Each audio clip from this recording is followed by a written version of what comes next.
Hồi đường cô luôn à? Đường sai sao? Xuống cô luôn à? Không sai sao? Nhóc có tên nè. Lồng cô nhóc hộp viên sao? Sai sao? Tông mà đâu? Sai là bức cá nè. Mua tụt lúa xuống cô luôn lì. Gì lúa luôn à? Xì hút trong sao? Nếu có nhỏ nè.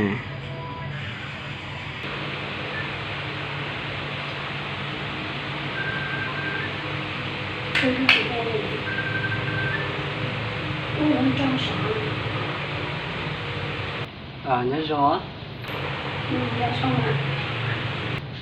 Con bê hồi trái. Lo. Tụi mới rồi lúa à? Lo. Bố về tôi sẽ nè về à? Nên nhớ về đồng đô ấy, nhớ đọc hả ta? Nó sẽ tăng lên kia nào. Bây giờ, tôi sẽ nè về à? Ok, thôi bên không bia cho. Không bia á? Lấy kia mà, nên về chưa lăng à? Dẫu bên nên phải mua bên lăng với bà.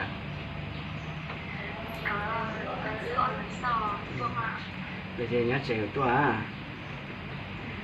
Lấy cơ mà tốt á. Bài kia. Ôi, sao không có đâu. Phải về lo.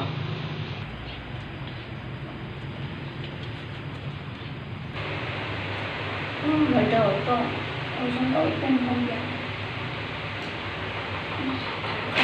Không có chuyên môn trong này.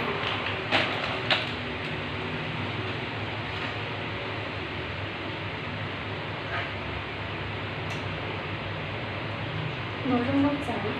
Cái này nó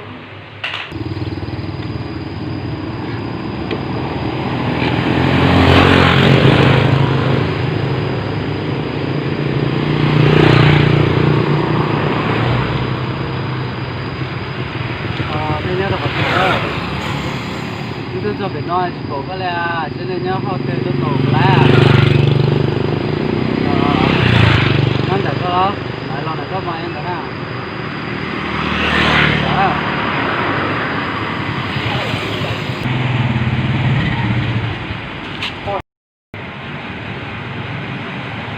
Bắt nó à?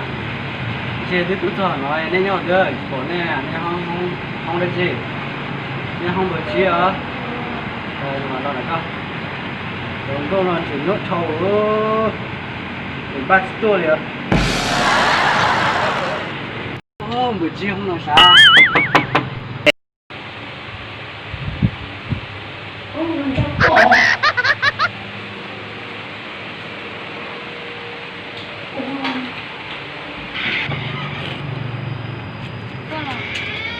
Nên đâu à? Lên đây luôn à? Đâu?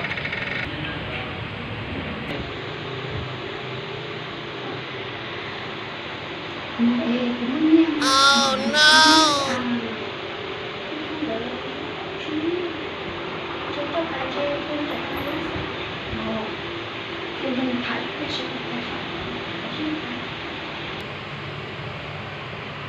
Họ từng rồi xài giống như nha giờ này cho cháu quá.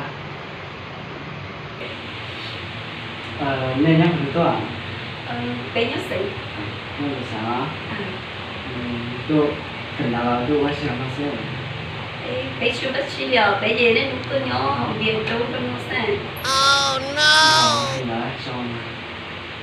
Con đang nhắc học được toàn. Có nhau học được toàn. Nhau bây giờ sẽ nhắc một chút. Cô chỉ đấy em mà vậy? Tôi sẽ xe bé nó chỉ tự nuôi theo. Cứ bắt đầu nó sẽ về cái tài xế. Bắt đầu chuẩn mà bây giờ thì mùa. Nó bây giờ cái tài xế thế à?